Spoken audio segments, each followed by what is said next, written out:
দেশের প্রধানমন্ত্রী একজন চা বিক্রেতা ছিলেন, এটা লজ্জার নয়, এটা আমাদের অহংকার। ঠিক তেমনি ইঞ্জিনিয়ারিং পাশ করে দুই যুবক দুর্গাপুরে ১৯ নম্বর জাতীয় সড়কের ধারে খুলে বসেছেন একটা চা দোকান। সকলে এই দোকানকে চেনে ইঞ্জিনিয়ারিং পাশ সুমিতের চায়ের দোকান। করোনার বিষাক্ত ছোবলে কিন্তু একটা সময় এই দোকানের যারা মালিক অর্থাৎ যে দুই ইঞ্জিনিয়ারিং পড়ুয়া এদের জীবন তছনছ করে দিয়েছিল। তখন কিন্তু এরা ভিন রাজ্যে চাকরি করতে গিয়েছিল, ঘরে ফিরে এসে তারা কিন্তু চলে এসেছিল তাদের অন্য একটা ভাবনার মধ্যে, এবং মা বাবার সাথে কথা বলার পর দুর্গাপুরে তারা খুলে বসলো এক চায়ের দোকান। অতিমারি পরিস্থিতিতে বহুজাতিক সংস্থায় কর্মরত সুমিত কর ও সুমন কর ফিরে এলেন বাড়িতে। বাড়িতে রাজার ভান্ডার ছিল না, বাবা সামান্য ফুল বিক্রেতা। সেই পরিস্থিতিতে সংসার টানতে দুই ভাই খুলে বসলো এক চায়ের দোকান।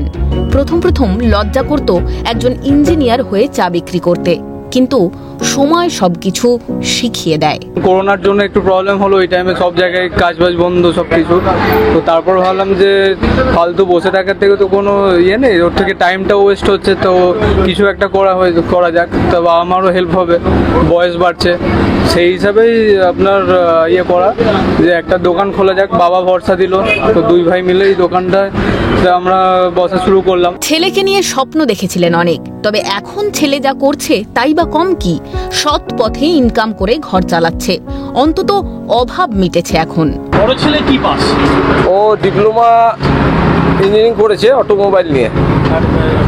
মেজর ছেলেটাও ডিপ্লোমা ইঞ্জিনিয়ারিং করেছে মেকানিক্যালে। তারপরে ও তো বাইরে চলে গিয়েছিল, চেন্নাইতে গিয়েছিল। চেন্নাইতে কাজ করতে করতে করোনা লেগে গেল, তখন ওদেরকে আমি বাড়ি নিয়ে চলে এলাম। আসার পরে বাড়িতে একটা পজিশন ছিল, বললাম এখানে দোকান কর। তারপরে এখানে দোকানটা করা হয়, চলে যাচ্ছে, অসুবিধা নেই, সব ঠিকই চলছে। সুমিতদের চায়ে একটা ব্যাপার আছে, এক কাপ চা মানেই মগজ ফ্রেশ। দূর দূরান্ত থেকে মানুষ আসেন ইঞ্জিনিয়ারের হাতে চা খেতে। চা সব জায়গা থেকে সবচেয়ে বেস্ট এখানেই আমার লাগে।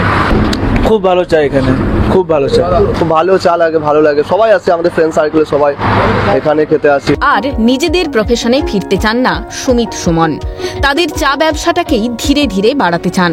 স্বপ্ন দেখছে দুই ভাই, স্বপ্ন স্বাধীনভাবে বেঁচে থাকার, স্বপ্ন গুটি থেকে প্রজাপতি হওয়ার। এরা চায় যে আগামী দিনে তাদের যে ব্যবসা, অর্থাৎ যে ব্যবসা তারা এখন করছে চায়ের দোকানে, সেই ব্যবসা যাতে একটু ভালোভাবে চলে। এছাড়া তাদের আর কোনো চাওয়া পাওয়া বলে কিছু নেই। দুর্গাপুর থেকে রাজেশ সেনগুপ্ত, ক্যালকাটা নিউজ।